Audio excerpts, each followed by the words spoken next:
joined by the wonderful, amazing African-Irish poet. And Faith Olasogba is a student at UCD, and she's majoring in the arts. And I just want to take time to talk to Kate and for her to give us some wonderful performance. She's been involved in 2003 in the youth theatre, Yes. where you performed. 13. I was 1 year old in 2003. 2023, sorry. 23. Yeah, that's it. Thank you very much. And she's also performed in the spoken word in many, many things. She's a budding actress. She's well versed in what she does. But I personally am sold out to her poetry, having had the privilege of hearing it when she was quite younger than she is now. And to see that she's taken to a different level, I think there are many wonderful African artists here, and Faith is one of those ones I think you should watch out for. So Faith, I've still all that to say. Tell me about your student life in UCD. How's it going? You're Thank nearly you. in now. Yeah, I'm in my final year now in English drama and film in UCD, and I really, really like it. I like it a lot. It took me a little bit to get here, just because when I was doing my leaving cert, I was like, I'm going to do something practical that will make me money, and I decided to do science in Maynooth because I wanted to do biomedical science. And if you talk to people who know me, they're like, that doesn't seem like you at all. So then when I changed to English drama and film after like a year of science, everyone was like, that makes so much more sense. So I'm in my final year now, and I'll be graduating soon, which is scary, but also I'm very happy to not be in college anymore. I'm very happy to not be doing academic essays anymore. I'm currently doing my dissertation, and I'm doing research in like theatre methods and theatre practices for people of colour in Dublin and like the Black diaspora in Dublin. And in UCD, I'm a part of the Drama Society, DramSoc, which has given me so much confidence and so much experience in theatre. I've learned so much about myself. I've learned that for some weird reason I like producing and production management and admin. I know admin. And I've acted and performed in the Drama Society. I also learned about this performing arts scholarship that I am very blessed to have been awarded in my second year of college, called Ad Astra Performing Arts Scholarship, and that has I'm like honing my skills in theatre in the professional world, and yeah, that's my basic journey in theatre. I am so glad you didn't do science. Yeah, me too. Because this is just you, isn't Yes. it? Is it because of the parentage? Africans in the... I was talking earlier to Lassam about who is one of the directors of the African Solidarity Centre, and they do work with young people.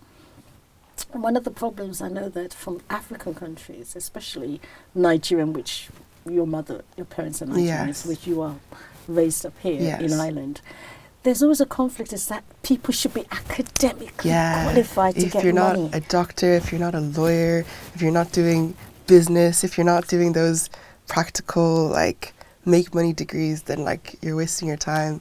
But funnily enough, my parents / my mom was so supportive. And honestly, my mom is the biggest reason I'm doing most of what I'm doing, because she was the one who told all of my siblings and I to write a poem, and I was the only one that did it. And I've told this story many times, but I was the only one that did it, and from there I've never stopped writing. She went back into education. Like, she's so inspirational. She went back into education, and like when she was, I'm not going to tell her age, but she's she went back. I don't think she would mind, but she went back into education, and there she met this wonderful man called Peter, and he's the director of Kildare Youth Theatre, and she knew that I loved performing. She knew it more than I did, and then she joined me in Kildare Youth Theatre, and that's when I really started to just fly and take off with theatre and arts. So, like, really my mom was like the reason I'm in it. So I can't say that I did it for parental like pressure or anything. I think just at the time, I didn't think theatre could be a go. Like, of course, like if you ask me, like I wanted to be an actor, and I still do want to be an actor, but I didn't think I could. It was practical, and I would make money because it is hard, and you can be like a big fish in a small pond or whatever, even and you still won't like get far. But I did science for a year, and I was like, oh, this is actually not for me. And like I did love science, and I loved biology, and I did want to do like I was really passionate about doing like stem cell research with like Parkinson's disease and stuff like that. But I was like, yeah, I'm going to do something practical when I was doing my leaving cert. And I did that for a year, and I was like, never again. No, I couldn't imagine myself working in a lab. I just wanted to have something like sustainable, and I know that I will get a job like out of college and out of my degree. But yeah, and now I'm doing what You're doing what you love. What I love, yeah. Now, would you say, because you're an artist in every sense of the word, Yeah. do you think this is the conflict that many African artists in the diaspora may have, that we need to sustain ourselves, so let's do this hard course and keep the money going? Yeah. Or, and then this one will, it's maybe it's not as important. I find that if you ask people, like artists, even though I don't love that word, but it's the best thing. Like if you ask artists, you'll see, or artists of color, you'll see them like, oh, I'm doing a business degree, and they'll do something on the side.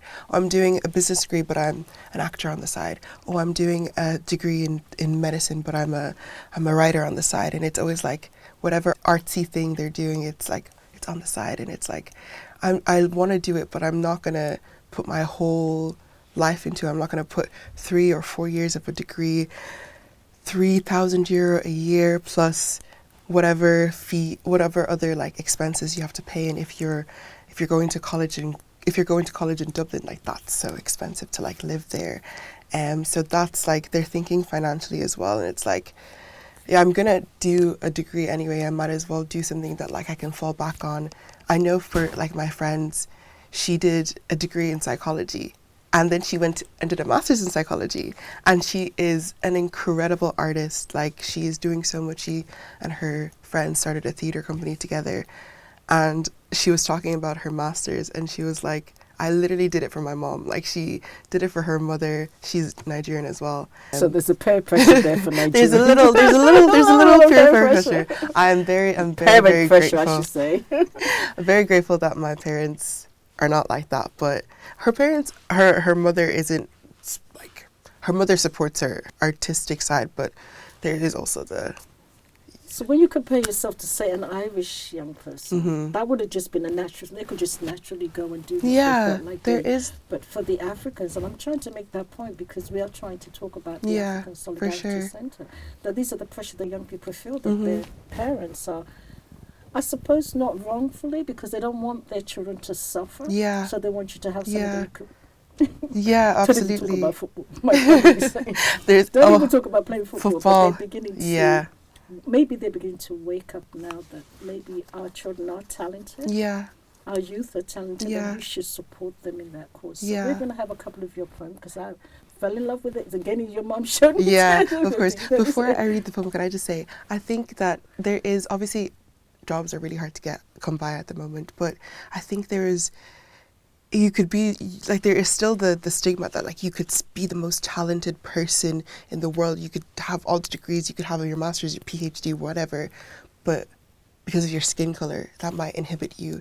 And I think that's something that plays in the back of people's mind, even in arts as well. Like, there's certain roles that, like, yes, I would love to play, but, like, my skin color, like, let's say, like the whole thing with Francesca Amawata Rivers and Tom Holland, she is an incredible actress. She's beautiful, but there was so much backlash when she was cast as Juliet. She was called shades of feces. She was described as these horrible, horrible things because of her skin color. People are saying Romeo and Juliet should be white. Shakespeare was written for white people. And it's like, when did, like, what is this, why is a color such a horrible, disgusting thing that people are scared of? And it's horrible, but there's also that fear that, like, I could even become a doctor and still there couldn't be opportunities for me, and there's still discrimination against me because of my skin color. And it's the unfortunate reality that we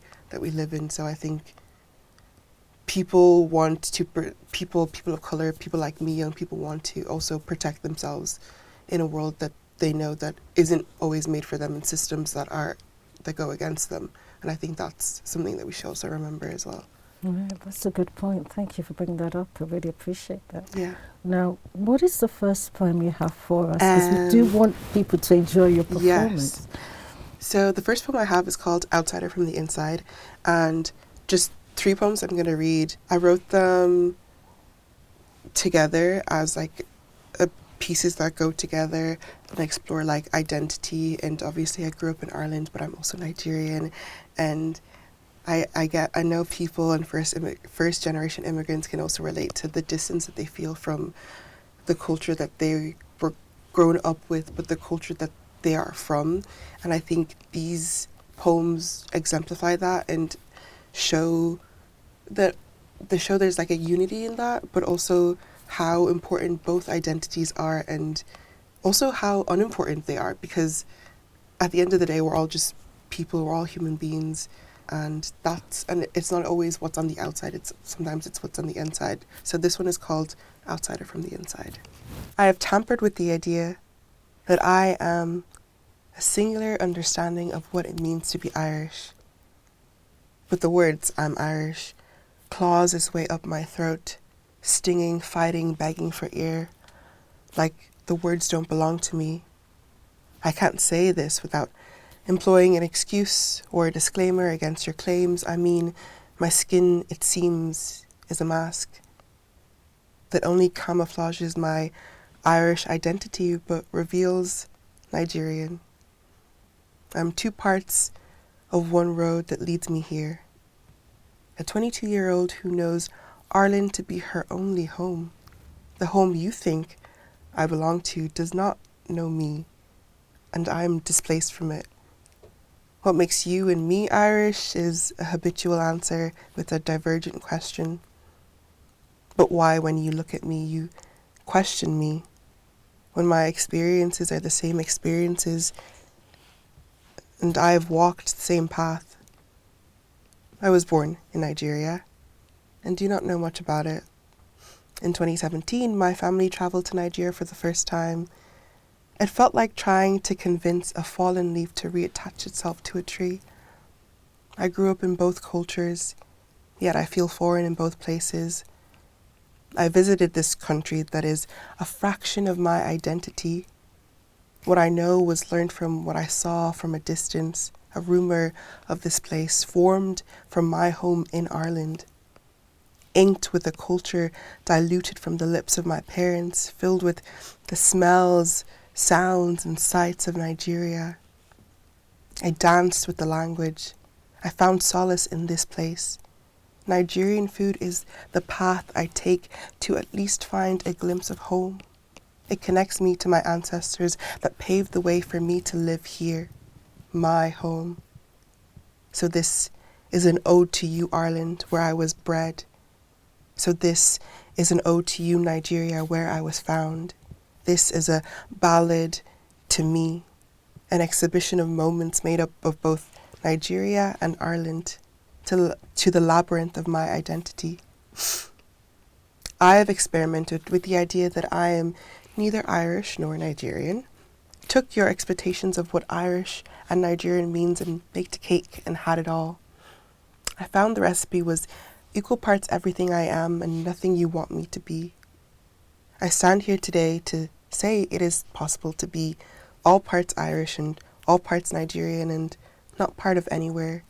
And deep down, I am settled and safe in this. Wow. Thank you. You said it for many, many youths, isn't it? Yeah. Because there's that, I love that, like a fallen leaf trying to attach himself to that, just really got me. And you have such a wonderful way of expressing and performing Thank your you. words. And oh my God, how did it take you writing that? Because it seems like you were trying to display something, you were saying something. Yeah. Funnily enough, this, I feel like I wrote this with such little emotion because it was for like, it was for like a class, and I had to just like, we had like a few topics, and I saw something about, I think the topic was like minority voices, and I was like, what else would I write about? And I think at the time, I was really thinking about identity and what it means to belong, and this just kind of like fell out of me, and I don't know, it made me feel so much better about myself, which like it made me feel so much better about how I identify with my Irishness and my Nigerianness, and how both of them just can work together beautifully and form me, and form whoever the person is, and I think that's important. That's what I was trying to. Yeah. Well, thank you for writing that, because I think many youth will relate to that, and Yeah. even those who are not youth, many Yeah. people who grew up. I mean, you're second generation or the third generation? I don't even think I'm first generation, because I wasn't born here, so I think I don't even know. But your mom came. And Yeah, my parents came over, and so I technically first generation, because I was born there, but like I literally like moved here before I like could even like walk or crawl or anything. So so you're technically. Yeah. So, but thank you, because that spells out a lot of things that, let's say, the confusion, but then you got hold of the confusion and you just made it your own. Yeah. That I'm enough, both Irish and Nigerian. I like that. I think there's a positive thing that we could hold on to. Yeah, you know. absolutely. For those who don't think you're Irish, you're definitely Irish. Yeah. And those who think she's Nigerian, she's still Nigerian. I love the fact that food came into it, to jollof. Yes. Two things. When people ask me like, "Oh, where are you from?" I'm like, even if there's no like air of like hostility or anything, I'm always like, I'm Irish, and like you can glean that there's obviously something else from my skin color, but also I like the way like my mum is a great cook, and I know everyone says like, oh, my mum is such a good cook, but my mum is a great cook. Like I feel like people have always, but Nigerian food is just, and I feel like food is such, I personally think food is a language that really connects people to any culture at all. Like I've learned so much about cultures and countries from food. Like there's so many cultural nuances that you can glean from like food, and the way in which you eat, like the way like serving people first, or serving people with your right hand, or giving like the bigger portion or the biggest meat to like older people or whatever. Just in understanding how Nigeria, and like food and like size is also a really big thing in Nigeria, right? Like understanding that like size is a like delineation of like wealth, and like the more you, like the bigger you are, it shows like you have money to be able to afford food. And like knowing that about Nigeria and is so interesting. And yeah, it's so interesting how you can learn about a culture and countries through food. And yeah, I think food is a language. That's really interesting. Yeah. Thank you for bringing it out, and also adding it to your poem. You connected them. So, because we don't want to, tell us, what is the next one you have for us? Yes, the next one is called Anxiety Hides Me. And even just like reading the title, there's such a disconnect to who I was when I wrote it and to who I am now. But also it tells a story of who I was like primary school, and an experience I had with my hair, which is a very important part of Black culture or Blackness, like in any aspect. And I think this poem shows that as well. Thank you. Anxiety marches inside me, making hope a victim to it, making courage a hostage, shackled to a place I cannot reach. When I'm older, I excavate this place and find the bones of the truth buried deep within me. There I find this voiceless little girl, a shell of all the whispers she wishes would disappear. One day, this girl was in primary school. Another girl asks if this is your real hair. She replies, no, it's weaving, sewn onto my actual hair. And maybe there was something in her voice that made her less human, to disarm the thunder and fire in her belly, telling her this was not a normal way to treat someone or something foreign. She lifts up her hair while talking to her friend in foreign tongues and examines it, but does not talk to the girl attached to the hair she is examining, as if it's not hair attached to her head, attached to this person attached to this earth, to this land, to this country she may never be able to call home. But it is the only home she is attached to. It is attached to her, and she stands here like she is her shadow controlled by other bodies. And you may ask why she just stood there and let her do it. And she will say back to you that she has mastered the art of fading into crowds, so you don't recognize her. You don't recognize the imposter among you who looks like you but does not belong here. She may talk like you, walk like you, speak like you do, but be aware, she is not like you. She harbors a secret. She was born in another country. Just because she knows all the things you know, don't allow her to minister false doctrines into your soul. Only then will you know she is not one of us. She is 2 parts foreign and all parts unknown. There is no authorship in her story. You have ripped up all her rage and turned it into dust, a memory, where she learns to pretend she is someone else. She pronounces her name wrong on purpose. Duro to me, soft, not hard like duro to me. To assimilate. This is her shield. To hide from the monsters under her bed who want her shattered and scared. This is to say, my time machine would find this girl, hold her hand and say, sometimes we go through the trenches to exist. Your black is not a mistake. Do not try and erase it. You are now a blank sheet of paper. White is not the only pure color. Blackboards have so much unused potential, and with it the opportunity to learn. I am mourning the loss of my voice. I had no idea how to speak up back then, and now I have all my words intact and incited. I'm trying not to cry now. The Yeah. attachments. Yeah. And then having to detach yourself. Yeah. I was in primary school, and there was this girl who was curious about my hair, and she would like literally in the poem she just kind of like lifted it up, and she had another friend who was from the same place as her, and they were both speaking, like I was in the middle, and they were both speaking to each other about like me or whatever, like lifting up my hair, like examining me like I was some like experiment, like I was this weird thing. And at the time, like, yeah, it was uncomfortable, but I didn't think much about it. And I remembered this incident when I was writing this poem, and I was like, this is a terrible thing to happen to someone so young. I think I must have been like, I don't know, 10 maybe. And like, yeah. And I think about like racism and like microaggressions, and you hear a lot of people say like, oh, you know, racism doesn't really exist in like Western countries.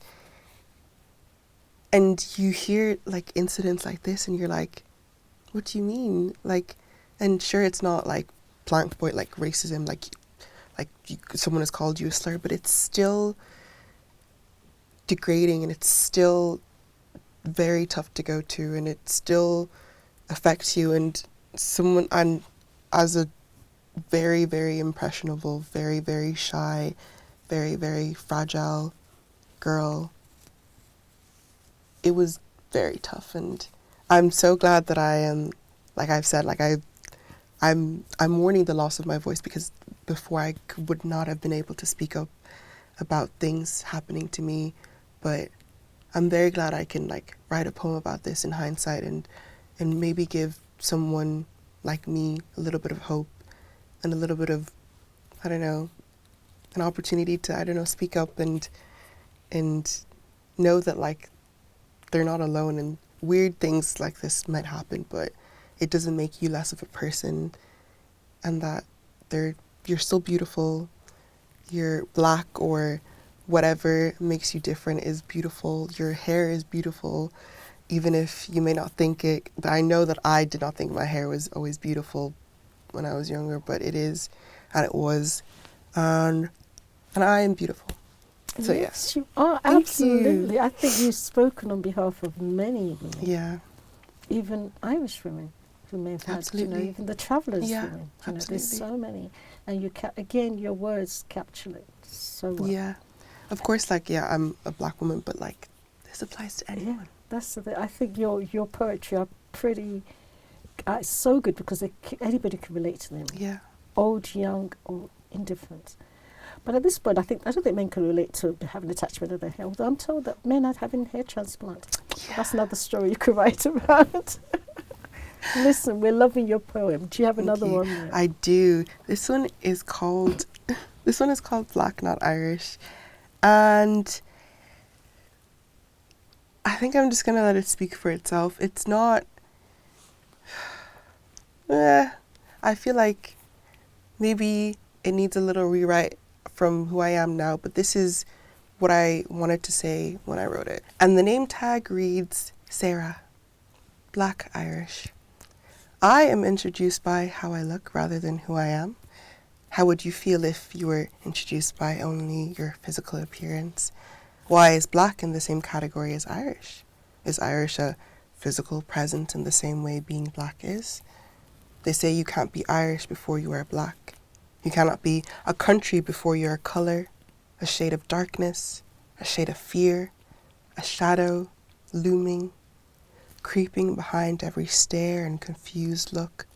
Your skin, they say, is a mark of disfiguring element, a displacing member of a society that will never accept you, see you before they fear your skin. Your skin is a barrier between acceptance and hate. It is a battlefield where every day you fight for your rights. The right to not be attacked on the bus on your way home. The right to not be accused of crimes you are not at fault for. The right to speak a language that is not of this country and to be told to speak English. And ignorance is not bliss. I pretended year in and year out that I was not this tangible thing, this mistake in a country that would never fully accept me. Sometimes when I'm in conversation, I say in my mind, maybe they hate my skin. And maybe, like me, they are just pretending, impersonating tolerance. But deep down, they know this place is not what I can call home. When I'm asked, where are you from? I shy to say Ireland and risk the follow-up question, no, where are you really from? As if the answer has little meaning coming from my lips. I, out of all people, should know. So, note to you too, yes, I am really from Ireland. Yes, I can be Irish before I'm black. My black is beautiful and excellent. It does not chain me to a place of brokenness, but lifts me. I feel home in its voice. I am proud and bold in this. It is the exaltation of our sovereignty, where we can all say, here we are, black, bold, brave, and unabashful.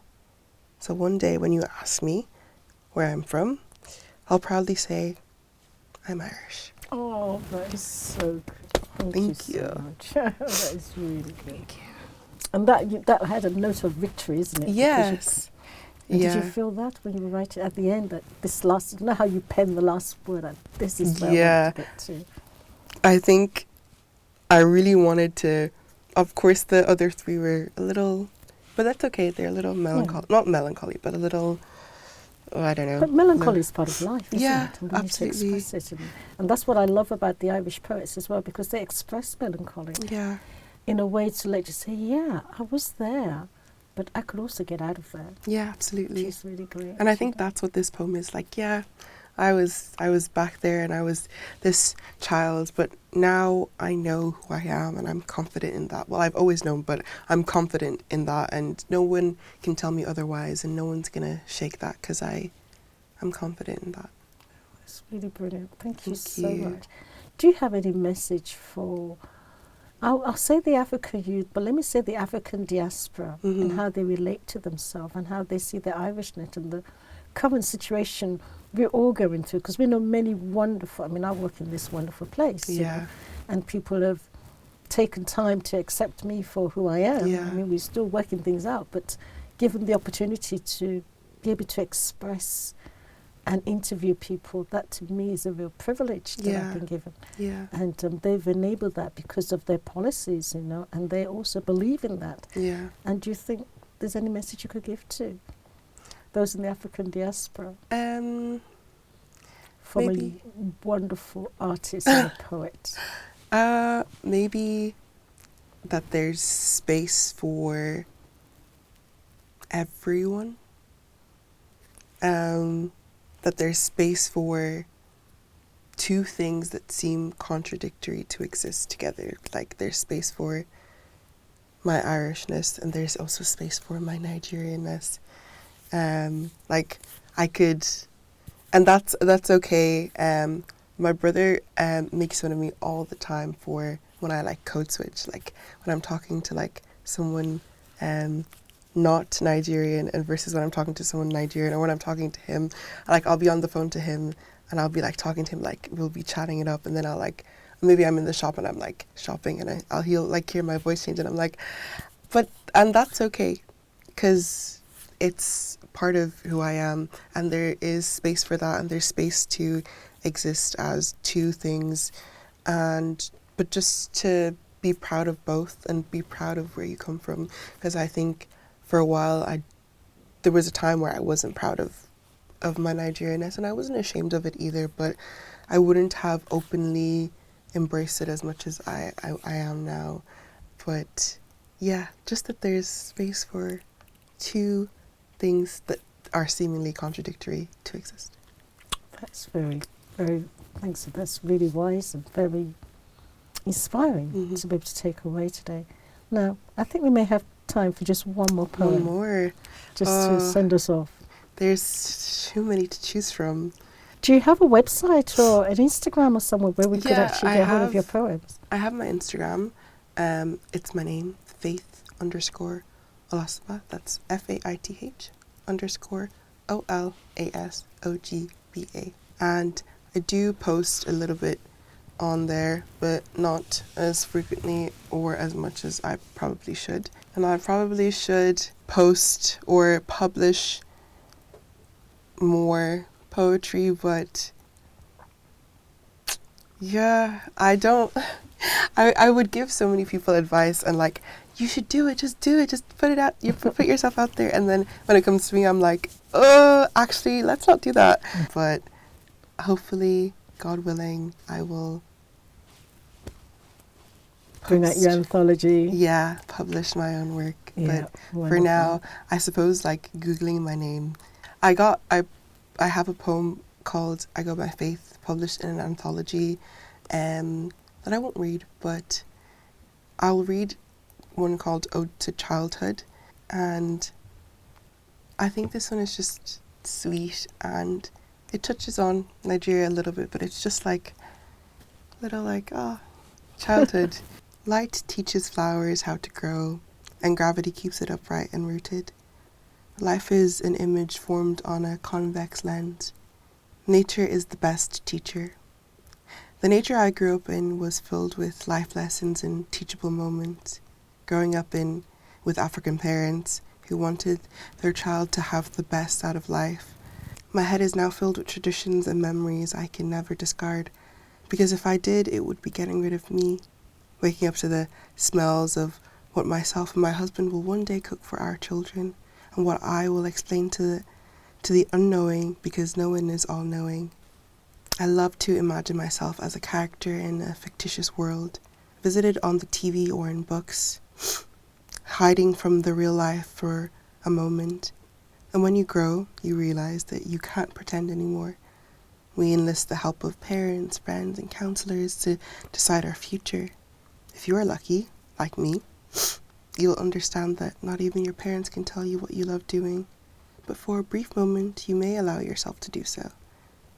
Discipline is when fatigue tries to guide you, but you know what you want, so you take it. It took a lot of trials and failures, but after the right losses, I tossed my salad of memory into my future's dressing and dished out what I've learned. That a dish is not ready until it is tasted and tampered with, until seasonings beautify and appetize the dish. Let the food find its best feature, that the seasonings bring out. Light teaches flowers how to grow. Life taught this flower that growing never takes a day off. Today will always be my childhood. It's true. You are brilliant. Life does teach us. We grow every day. Yeah, we do. That's just so apt, the way that poem just ran. So Faith, what now? Should we look for you? You're looking for the bright light. You're going to be doing film production. Oh, film production. I feel like where you can find me is theater, because theater is like, I want to say the love of my life, but that's dramatic. But like the love of my life. I love theater. I'm currently doing a few shows as part of the Seen and Heard Festival taking place in Smock Alley. I have one more show to go. Very grateful that I got to be a part of it, but I need to learn how to say no sometimes because I'm too busy. But it's called Manere, written by a really great friend of mine, directed by another great friend of mine, and then I'm also performing with another great friend of mine. The three of them started their theatre company together in Aranola Theatre. I'm pronouncing that wrong. It's Yoruba. Everyone always says I pronounce Yoruba wrong. I pronounce my own name wrong. It's fine. I grew up in Ireland. I don't know how to speak Yoruba. It's the Irish in you that's pronouncing that. Yeah. But the show is called Manere, and it's a very interesting concept. It's looking at like bigotry and like racism, but like sort of sympathizing with people who you might never sympathize with. And it's so interesting that sometimes you want to raise issues of like racism, but sometimes you do, even though it's very difficult, sometimes sympathizing with people who hurt you, because they're also human too, and easier said than done. I personally have probably had experiences where I'm like, I will never, how could I ever sympathize or forgive this person? But yeah, it's hard to, but I feel like it's such an interesting show to explore, sympathizing with people who may have hurt or offended you. So, yeah. Yeah, listen, we will be there. Thank you so much for sharing that. It was a pleasure to have you and to share your poetry and your background. And you're Black and Irish. Enjoy it. Thank you. Thank you very much, You. Faith Olasogba. And we'll be watching this space for more of you. Thank you. Thank you very much.